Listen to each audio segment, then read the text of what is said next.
betul, saya itu punya doanya Mbah Mun. Sebelum wafat beliau itu nyatet doa. Itu diantara doanya itu Allahumma alqi bainahuma ulfatan wa mawaddatan. Ya Allah, jadikan dua tokoh ini yaitu Jokowi dan Prabowo, Pak Jokowi dan Pak Prabowo ulfatan, saling asih dan saling mencintai. Dulu ketika masih panas itu saya baca doa itu agak ini bener gak?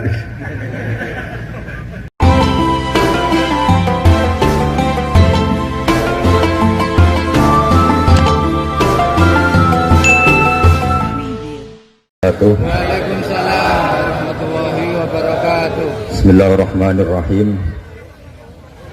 Tabarakallah jaral furqana ala abdihi yakuna lil alamin nadhira. Allahumma shalli wa sallim ala sayyidina maulana Muhammadin wa ala alihi wa sahbihi asma'in. Nama ba'du. Sedanten keluarga besar Bapak kawula, sedanten kampung mriki ingkang hadir ingkang kula hormati, semua hadirin hadirat ingkang kula hormati. Tadi kalau ngisi di Mbak Mabrur niku abahnya guru saya niku 33 menit.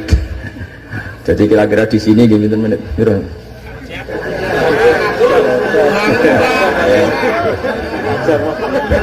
Saya kemarin dengan Ganjar itu Gubernur Jawa Tengah itu malah 7 menit. Karena apa ya? Tak anggap iman itu kan sudah mulai kecil sampean, kok ijek mulang itu piye. Jadi kalau singkat itu artinya saya percaya iman sampean sudah apa? Benar. Kalau ngajinya lama, nanti kalau sampean nggak paham, diulang suwi orang paham itu. Tapi kalau sedikit, nanti 7 menit sampean nggak paham, sing salah Gus Bak mulang mau 7 menit, mulanya nggak paham. Tapi gini ya, kalau tentu punya kenangan banyak terhadap komunitas ya atau kampung sini. Yang diajarkan para nabi adalah wattaba'tu millata abai Ibrahim wa Ishaq wa Yaqub. Jadi kalau ada satu keluarga, misalnya saya ini putra Kiai Nur Salim kelahiran sini, itu harus pakai satu identitas saja. Misalnya saya kenal bapak itu orang yang hafal Quran. Jangan pakai status-status yang lain, nanti jadi repot. Misalnya sampean di bapak Sugih eling Sugiye, di bapak melarat eling melarate, di bapak kasus eling kasusnya, itu nanti jadi repot. Inginnya Allah semua orang hanya pakai status, semuanya adalah hamba Allah Subhanahu wa ta'ala. Karena itu yang status permanen. Sampean sowan Allah itu sekalipun presiden itu tidak siapa-siapa, semuanya hambanya Allah Subhanahu wa ta'ala. Sehingga ajaran Nabi yang abadi diantaranya adalah saksikan bahwa saya adalah Abdullah wa Rasuluh, saya ini hamba Allah. Nah, sekarang semua kerusakan di dunia itu dimulai dari merasa tidak sebagai hamba. Seorang dirjen atau menteri ketahanan pangan itu mesti ngira semua kecukupan pangan Indonesia itu karena dia, kecuali dia pernah ngaji, mungkin agak baik rasanya. Padahal andaikan petani itu tidak mau nanam padi, buat pinternya kayak apa menteri, tetap kita kurangan apa? Makan. Masalahnya ketika petani menanam padi terus itu biasanya karena nggak punya selera atau karena bodoh. Nah, barokahnya bodoh itu mereka tidak nekuni profesi lain, nanam padi terus. Artinya ada padi banyak itu ya barokahnya orang bodoh. Makanya saya ini terkenal kiai pembela kaum bodoh. Karena kalau pinter terus gak nanam padi itu gak ada gunanya. Profesor ketahanan pangan kayak apa rapatnya, kalau gak ada yang nanam padi mau apa? Menko Polhukam juga gitu, buat rapat untuk kestabilan tapi rasa masyarakat tidak tepo seliro, tersinggung sidik bacokan, tersinggung sidik carok. Apa gunanya kepinteran para Menko Polhukam kalau perilaku masyarakat gampang konflik? Jadi sebetulnya pengendali Indonesia itu kita semua. Maka sebetulnya yang pembantu presiden ya semuanya, yang jaga keamanan yang jenengan semua. Kalau nggak mudah konflik ya Indonesia nopo. Mungkin bedanya sampean dengan menteri keren sampean. Mereka digaji, sampean sudah tidak butuh gaji. Jadi ini kelebihan yang kita harus bangga. Makanya saya kalau jadikan, saya pernah ditawarin jadi PNS Kemenak, saya nggak mau. Takut saya biasa nggak butuh gaji menjadi butuh apa? Gaji. Kan keren nggak butuh apa? Gaji. Nah ini penting saya utarakan supaya agama ini terkonsep secara permanen. Sehingga dalam tradisi ulama agama ini tidak pernah dipasrahkan ke siapa-siapa, karena yang ngurusi agama ini hanya Allah Subhanahu wa Ta'ala.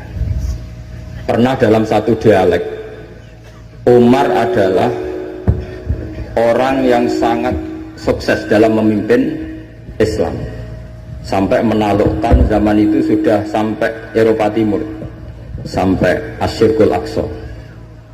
Sehingga kayak apa kerinduan orang sama Sayyidina Umar radhiyallahu anhu.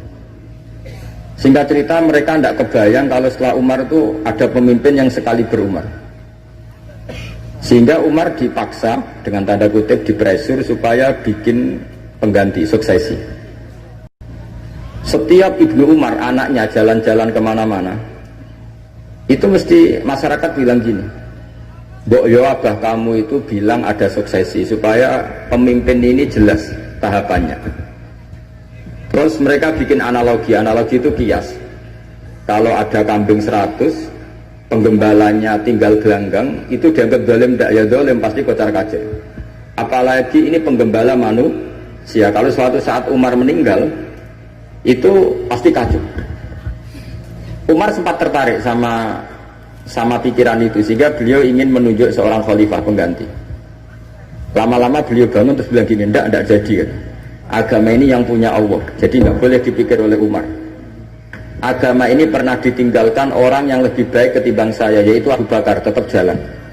Dan agama ini pernah ditinggalkan oleh Rasulullah SAW, orang terbaik di dunia, dan tetap jalan. Karena yang ngurusi Allah. Makanya sekarang nggak ada wali songo itu. Mungkin zaman wali songo Panjunan tidak seperti ini. Tapi sekarang dipimpin Ustadz TPG, Islamnya lebih maju ketimbang zaman dipimpin wali songo. Bukan karena ustadznya yang lebih hebat dibanding wali songo, memang agama ini diurusi oleh Allah Subhanahu wa Ta'ala. Ustadznya kasus ya agama jalan. Oh itu banyak cerita-cerita di TV ustadz apa? Kasus, agamanya juga jalan. Ada kiai ditangkap KPK, agama juga jalan. Karena agama ini nggak bergantung seorang kiai, juga nggak bergantung kemenang. Agama ini yang mendesain, yang menjaga hanya Allah Subhanahu wa Ta'ala. Cerita paling modern itu Uni Soviet. Uni Soviet itu negara komunis. Ratusan tahun orang Islam dikooptasi di Uni Soviet. Tapi mereka Islamnya luar biasa, menyembunyikan Islamnya. Belajar tauhid di basemen, di tempat-tempat sembunyi. Ketika Uni Soviet hancur lewat Glasnost Perestroika itu, langsung jadi negara Islam. Ada Uzbekistan, Tajikistan, Chechnya, itu semuanya jadi negara Islam. Artinya gini, agama ini pernah jaya bahkan saat dikooptasi Uni Soviet. Indonesia juga pernah jaya padahal dijajah Belanda 350 tahun. Justru menjadi masalah kalau kita ini terlalu bergantung negara. Kiai gelem mulang nak untuk bos, santri gelem mondok mergo kepalanya dicatat di negara sehingga dapat fasilitas. Oke, negara baik kita akui. Tapi itu nggak bagus bagi kita kalau terlalu bergantung. Karena biasanya kita berkontribusi kepada agama, sekarang mendapat dari negara untuk ngurus agama. Masalahnya bukan di ngurusnya, ketergantungan ini yang menjadi Islam nanti bahaya ketika ada masalah. Nggak biasa imun ya, nggak biasa kebal. Sehingga pikiran-pikiran para ulama dulu, cara berpikir itu, agama ini harus dijaga karena kita yakin Allah yang menjaga. Kenapa saya cerita demikian? Karena Islam di Indonesia sekarang itu luar biasa. Katanya malah Islam terbaik di dunia sekarang. Kenapa kok terbaik di dunia? Kenapa Islam Indonesia punya gelar terbaik di dunia? Di mana-mana, di Mesir, di Syria, di Irak itu konflik. Dan kalau konflik sampai saling bunuh. Kita tahu urutan dosa besar, satu adalah musyrik, nomor dua adalah orang mukmin saling apa? Bunuh. Nah Indonesia boten, gedeng tanggane mau ngerasani tok, tinggu kegiatan itu. Ya hanya gitu-gitu tok. Yang bisa nyantet ya tidak nyantet. Jadi biasa saja. Nanti kalau bodoh ya kosong-kosong lagi, nanti tukaran lagi ya gitu. Makanya kata Mbah Mun, kamu harus bangga jadi orang Indonesia. Karena kita tidak mengalami dosa terbesar. Setelah syirik itu dosa terbesar adalah saling apa? Dan Indonesia itu tepol siloronya luar biasa. Sekarang pertanyaannya, tradisi tepol siloro itu ditanamkan nenek moyang kita apa ngikuti konsep yang dibikin negara? Nenek moyang kita. Sebelum ada menteri pertahanan, menteri yang ngurus sistem keamanan, itu yang menjaga stabilitas kita adalah kearifan kita. Lalu sekarang kearifan kita mau kita gadekan, mau kita berikan. Wah, negara aman kalau menterinya ini, agama benar kalau menterinya ini. Mana pernah kita bergantung sama negara zaman dulu. Meskipun kita menghormati negara, sangat-sangat menghormati. Tapi jangan sampai kelangsungan kita hidup ini bergantung sama orang lain. Kata Rasulullah SAW, kullukum ra'in wa kullukum mas'ulun an ra'yati. Semua kalian adalah pemimpin. Semua pembantu presiden, semua pembantu negara, semua pembantu kelangsungan kestabilan masyarakat Indonesia. Orang yang nggak suka konflik berarti membantu menteri pertahanan. Meskipun dulu kamu milih 01, dapatnya 02. Itu barokahnya Indonesia. Milih 1 dapat 2. Betul, saya itu punya doanya Mbah Mun. Sebelum wafat beliau itu nyatet doa. Itu diantara doanya itu Allahumma alqi bainahuma ulfatan wa mawaddatan. Ya Allah, jadikan dua tokoh ini yaitu Jokowi dan Prabowo, Pak Jokowi dan Pak Prabowo ulfatan, saling asih dan saling mencintai. Dulu ketika masih panas itu saya baca doa itu agak ini bener gak? Saya Jumat sebelum Yai Haji itu masih ketemu Jumat. Beliau cerita kalau mau ketemu Megawati, terus ketemu Bu Mega di Sabtu. Ahad beliau terbang ke Mekah, terus Selasanya wafat. Selasa keberapa itu, hanya hari Selasa. Itu diantara doa yang dititipkan sama anak dalam itu, doa itu. Yang baca juga agak-agak ini yang bener aja doa ini. Terus uniknya doa itu ditutup min abdikal fakir memun zubair. Ya Allah, jangan lihatlah saya, kata Bangun di doa itu, lihatlah saya yang berdoa. Barang kemarin setelah pelantikan menteri ternyata seperti itu saya tambah kagum bahwa kita punya guru seorang wali, jadi doain sesuatu yang mukal saja kesampaian. Doain yang mukal saja sampai teks itu sekarang masih saya simpan, tulisan tangannya Mbah Mun. Itu dulu diberikan anak dalam. Kalau saya itu menerima wasiat jadi pengurus, jadi beberapa kali saya ditawarin jadi pengurus PBNU, saya nggak mau, sampai berkali-kali nggak mau.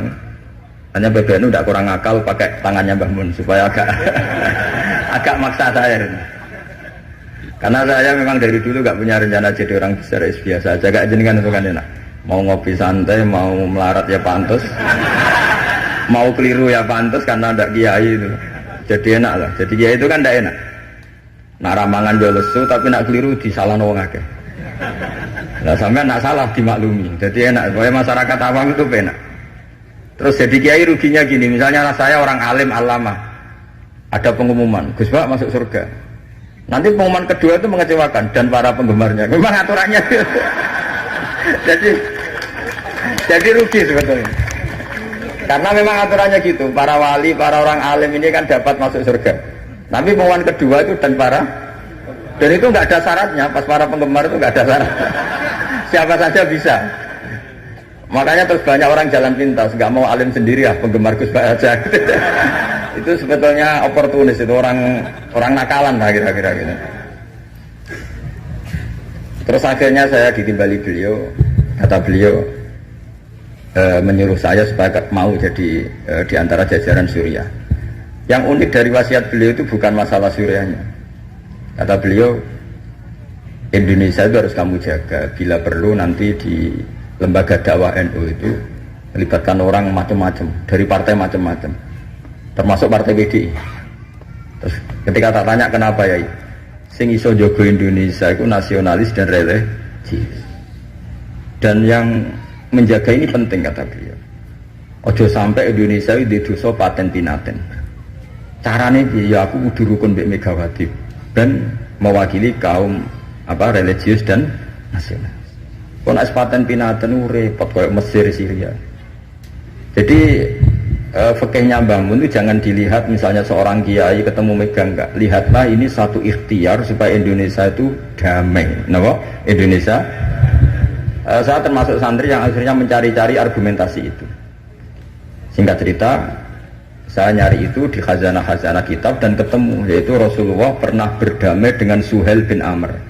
Suhail bin Amr itu tokoh kafir Quraisy, yang bisa mengendalikan Quraisy. Sekali dia komando perang maka perang. Padahal posisi Nabi sudah di Hudaybiyah, kira-kira 25 kilo dari Mekah. Itu kalau perang pasti banyak korbannya. Dan itu semua perjanjian merugikan Nabi, tapi diterima saja. Asal tidak terjadi saling bunuh, saling chaos, saling kolek. Itu yang ditiru Mbah Mun. Tapi sekarang orang enggak, kadang pakai hitam putih. Pokoknya saya putih pasti benar, ini hitam pasti salah. Yang dilupakan adalah kalau betul orang lain itu hitam, ini pun tanggung jawab kita, karena ini juga umatnya Rasulullah Shallallahu Alaihi Wasallam. Sekarang ketika kamu melihat orang salah, itu jika itu bagian dari keluarga kamu, inginnya memberi sanksi apa membenahi? Membenahi. Makanya dalam sebuah kitab yang diceritakan Sarah Hikam, kitab paling terkenal di kalangan pesantren, kitab Hikam. Dan cerita itu benar menurut saya. Ini cerita yang versi kitab Hikam. Nabi Ibrahim diterbangkan ke alam malakut, terus melihat para pezina. Allah tanya, menurut kamu diapakan? Bunuh saja ya Allah, mereka makan rezeki engkau tapi tidak mengindahkan aturan engkau, mereka pezina. Sama Allah diturutin. Terus dilihat lagi para pemabuk. Menurut kamu gimana, bunuh saja, mereka itu hamba engkau, makan dari rezeki engkau tapi tidak mengindahkan perintah engkau. Sampai sekian bentuk maksiat, Ibrahim usulnya bunuh saja, habisi saja. Lama-lama suatu saat, ini cerita yang di Sarah Hikam, Ibrahim disuruh nyembelih Ismail. Yang terkenal dalam riwayat memang yang disembelih itu siapa? Ismail. Meskipun ada perdebatan ulama, apa Ismail, apa Ishak, tapi kita milih yang Ismail saja. Umumnya orang meyakini itu siapa? Ismail. Nabi Ibrahim itu kagetnya bukan main, ngetek. Ya Allah, yang benar saja, ini samratu fuadi, ini buah hati saya, kenapa engkau suruh membunuh? Jawabannya Allah, Ibrahim, kamu ingat gak ketika kamu melihat orang-orang maksiat usul ke saya supaya dibunuh? Ya ya Allah. Kata Allah, aku itu ya gelo, itu sing gawe aku enak wae usul kon mutan-mutan. Kon saiki anakmu sing gawe aku. Takon mateni iki keberatan. Nangis Nabi Ibrahim. Ini pelajaran bagi kita. Kowe nek ora misale nyuwun sewu cah wedok nganggo sepeda motor luwanan sebuwanter. Wah anake sapa luput suruh ngene. Tapi nek dielingno, oh niku ponakane jenengan pasor. Mesti gitu. Sebetulnya keantian kita pada maksiat itu bukan karena maksiat. Pas orang itu tidak keluarga kita. Gayanya saja kamu tegas, sebetulnya enggak juga. Gitu. Jadi ini pelajaran bagi kita. Coba misalnya gini, ada orang salah koruptor. Kamu mesti benci sama koruptor. Coba bayangkan kali itu anak kamu. Mesti dungo ya wong kim-kim boten konangan. Dan sama. Ini masalah Rasulullah. Rasulullah itu melihat semua umatnya adalah anaknya. Sing lagi abangan, sing lagi setengah abangan, sing hitam, semuanya adalah Maka kalau ini semua umatnya melihat orang abangan, ya pikirannya itu memandu mereka tobat, bukan malah dianggap kafir. Makanya kita menolak faham takfiri, faham yang mengkafirkan orang lain. Karena ibaratnya faham takfiri itu enggak rasional, secara fikih enggak rasional. Allah yang Tuhan saja, yang punya semuanya, itu jelas ngendikan qul ya ibadiyalladzina asrafu ala anfusihim la taqnatu mir rahmatillah. Terus ayat wa anibu ila rabbikum. Orang-orang yang sudah melampaui batas oleh Allah dipanggil, ayo kembali ke saya kembali. Kemudian orang-orang takfiri ini, orang-orang ekstremis ini, hamba Allah yang sedang maksiat dianggap tidak Islam atau kafir, keluar dari area kemukminan. Wong yang Allah Tuhan saja, yang di luar disuruh masuk. Ini yang sudah masuk malah disuruh keluar. Coba Nabi diutus jadi Nabi itu untuk mengislamkan orang kafir apa untuk mengkafirkan orang Islam? Ya Nabi lo diutus itu untuk mengislamkan orang kafir apa mengkafirkan orang Islam? Mengislamkan orang. Makanya aliran-aliran ekstrim sidik-sidik ngafirkan orang itu satu mesti goblok, mesti. Dua mesti gak tahu ngaji. Tiga terlalu semangat tapi khazanah ilmunya itu pas-pasan. Karena tadi kebencian kita ini pasti ada unsur dengan tanda kutip nafsu. Ya tadi kamu benci sama cawe wedok sing kuwatokan cekak sepeda motor buwanter. Bareng mbok pisoi jumlah wong ayu banget seneng kowe. Kira-kira masih misoi ndak gitu. Paling gus. Itu mesti atau gini. Kamu benci sama orang yang nyulayani janji.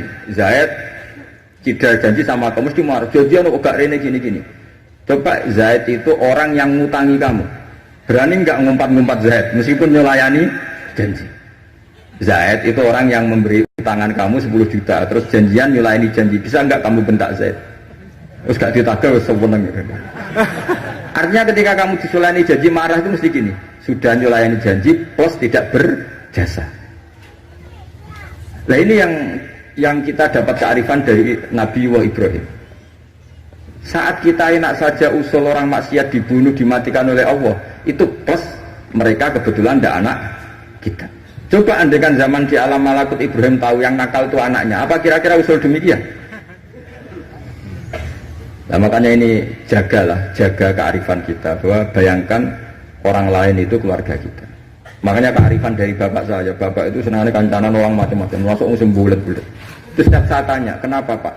Sing gelem dadi ngono iku ya sapa? Mesti jawabannya gitu. Karena itu kearifan. Sing gelem dadi ngono iku santrinya bapak dulu yang bulat ya banyak. Kiai iku bengkel, nek ora gelem dadani barang rusak ora usah dadi apa? Iya. Makanya saya ini keterusan, saya termasuk jenis kiai yang enggak tegas. Tapi karena kearifan.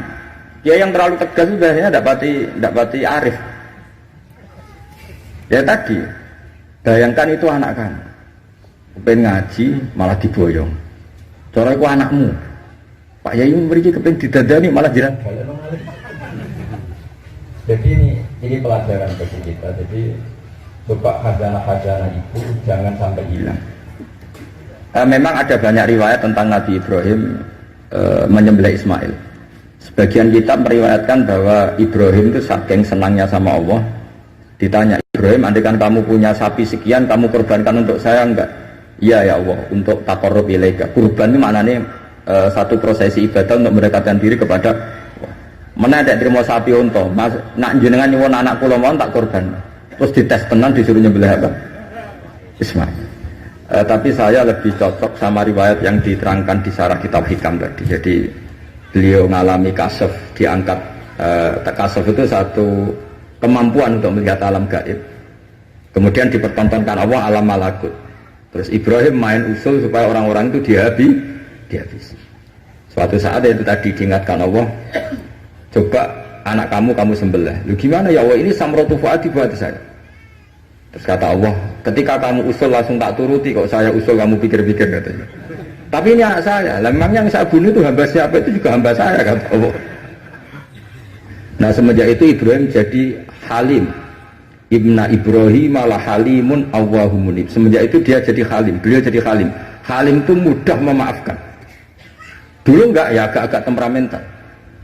Makanya dalam tafsir diterangkan ketika Ibrahim ekstrim memakai beberapa berhala itu di Quran dijelaskan sami'na fatay yazkuruhum yuqalu lahu Ibrahim. Fatan itu anak muda, jadi gejolakannya masih kuat sehingga frontal. Tapi ketika Ibrahim sepuh itu semua proses dakwahnya itu halus. Ya kira-kira mirip Wali Songo. Tapi itu bahasa yang salah ya, Wali Songo yang mirip Nabi Ibrahim nanti. Makanya yang benar itu madzhab ahli sunnah wal jamaah. Lah Islam Nusantara itu nama lain yang ingin ikut ahli sunnah wal. Jangan ahli sunnah wal jamaah sekarang ikut Islam Nusantara, itu kacau nanti secara. Sering saya ditanya, Gus Islam Nusantara itu kan firqah sudah 73 ditambah Islam Nusantara 74 gitu. Ya kacau kalau seperti itu ya ndak. Islam Nusantara itu ya maknanya ya karena kita punya kultur, punya budaya, dan budaya itu budaya Indonesia. Tentu misalnya orang Arab pakai jubah, itu ya sunat, kita yakini sunat. Tapi orang Indonesia ya sudah cukup pakai hem, itu juga sudah sunat. Jangan kayak orang Madura, karena kalau yang jubahan kiai ke Arab Saudi, supir taksi dicium, tukang angkot dicium, karena semuanya pakai apa? Jubah. Itu guyonannya orang Madura kan. Setelah di sana jubah loh, itu pakaian nasionalnya orang Arab. Oh iya. Makanya kalau melihat film Arab itu bingung, karena yang soleh sama penjahat sama-sama macaknya seperti itu. Kalau film Indonesia kan gampang, yang preman tatonan pakai celana jeans sobek-sobek, yang kiai pakai koko, kan enak. Ini yang soleh, ini enggak. Kalau film Arab bingung dong. Makanya kalau orang abangan lihat film Gus sing Abu Jaldi, karena itu film Arab itu repot, film Arab itu. Dan lucunya orang-orang Arab itu meskipun fasik itu kalau sumpah ya bilang wallahi. Itu yang sering haji, sering umrah kan tahu orang Arab kalau marah siapapun ya bilang apa? Wallahi. Nah itu maksudnya Nusantara. Tentu kita tetap yakin pakai jubah itu sunat, pakai seperti itu sunat. Tapi nggak usah berlebihan, terus harus seperti itu. Karena kewajiban kita yang penting adalah satrul aurat, nutupi aurat. Meskipun dengan cara negara masing. Nah, negara masing-masing ini kemudian oleh kiai kadang diistilahkan apa Islam Nusantara. Sama lihat kan ulama-ulama Turki ya pakai turbus, pakai peci, yang ulama Rusia ya pakai baju khas Rusia. Ya semuanya pakai khas daerah masing-masing dan itu enggak masalah. Karena kata Allah wa ma arsalna mir rasulin illa bilisani apa kaum. Semua rasul itu punya tradisi sesuai tradisi kaumnya masing-masing. Tentu tradisi yang positif. Jadi nggak perlu diperdebatkan. Tapi tetap saya ingin berkeyakinan bahwa pakai jubah itu ya sunat, pakai hem ya sunat, pakai pakaian ala Indonesia yang santun itu juga apa? Sunat. Karena sakofah itu satu tradisi. Nah, bayangkan kalau tradisi itu terjadi di perdamaian, kayak tadi Tepo Seliro. Sebelum ada Menteri Pertahanan, sebelum ada Menko Polhukam, sebelum ada polisi, orang Indonesia itu, misalnya dulu di sini ada Bandur sama ada orang-orang sepuh. Itu sing ape nom-nom tukaran rebutan warisan sisin, sungkan sing sepuh. Jadi tanpa ada polisi ini sudah ada kearifan yang bisa mengendalikan orang tidak rebutan warisan, tidak konflik. Sekarang enggak, ambek dulur konflik nang pengadilan. Banyak enggak orang konflik harta warisan sampai ke pengadilan? Kadang. Artinya apa? Ketika ada lembaga peradilan justru kita kehilangan kearifan. Makanya ngaji di sini saya mau minta sekali tradisi-tradisi kearifan kita hidupkan lagi. Ini yang terakhir saya cerita sujud. Terus orang terlatih tanggung jawab sendiri. Rasulullah itu betul bisa nyafaati. Itu semua ulama ijma Rasulullah bisa mensafaati. Tapi ketika anak dalam, kalau mungkin bahasa sekarang itu pembantu, anak dalam lah kalau dalam bahasa pesantren, itu ditanya, engkau mau nikah, engkau mau boyong, kamu minta saya apa? Ya Rasulullah saya kasih waktu 3 hari untuk menentukan saya minta apa. Setelah 3 hari anak itu ketemu Rasulullah, as'aluka murafaqataka fil jannah, saya minta supaya jadi temanmu di surga. Nabi tanyanya unik, kamu diwarai orang apa karena kamu sendiri? Jadi kalau orang pintar dadakan itu bikin orang curiga. Kamu pintar sendiri apa diwarai orang? Enggak ya Rasulullah, setelah saya angen-angen semua dunia ini zailah, bakal hilang. Kemewahan dunia, kenikmatan dunia pasti hilang. Yang enggak hilang adalah kenikmatan di akhir. Maka saya minta satu saja, as'aluka murafaqataka fil jannah, saya minta menjadi teman kau di surga. Apa jawabannya Nabi? Itu saja, tidak yang lain? Iya ya Rasulullah. Jawabannya Nabi itu nih, fa'inni ala nafsika bikasratis sujud. Saya masih ingat teksnya. Fa'inni ala nafsika bikasratis sujud. Saya minta tolong, bantulah saya, kamu harus memperbanyak sujud. Jadi makanya semua kiai, semua habaib, semua orang alim, siapapun yang ingin mendapat syafaat Rasulullah SAW, tentu onok modalnya. Mungkin yang kaya ya sedekah, yang miskin sabar, yang ya pokoknya ada amalnya. Nggak boleh gratisan. Nang dunia ora gratis, swarga nopo gratis. Jadi Nabi jelas menjawab, fa'inni ala nafsika bikasratis sujud. Maka bantulah saya, kamu sendiri harus memperbanyak sujud. Kemudian ahli fikih itu mengkaji sujud itu apa. Menurut cara yang disepakati ulama yang mesti benernya adalah diletakkan al-yaden 2 tangan berarti berapa? 3, ar-rukbaten 5, al-qadamen 7. Makanya ini yang disepakati ulama. Tapi banyak juga ulama yang mengesahkan sujud cukup pakai jabah. Jadi kalau ada orang bisa sujud kok agak ngongkrong, yang penting baduke itu memplek, itu ada juga ulama yang bilang yang penting jangan dilakukan imam musola, nanti dianggap ya masa imam musola kok sujudnya seperti itu. Jadi prosedurnya seperti itu. Jadi tetap Nabi itu inginnya umat ini memberi kontribusi. Jadi Nabi tidak langsung bilang iya saya syafaatin, enggak, tapi Nabi ngendikan fa'inni ala nafsika bikasratis sujud, maka bantulah saya dengan memperbanyak sujud. Ya, ngoten mawon. Assalamualaikum warahmatullahi wabarakatuh.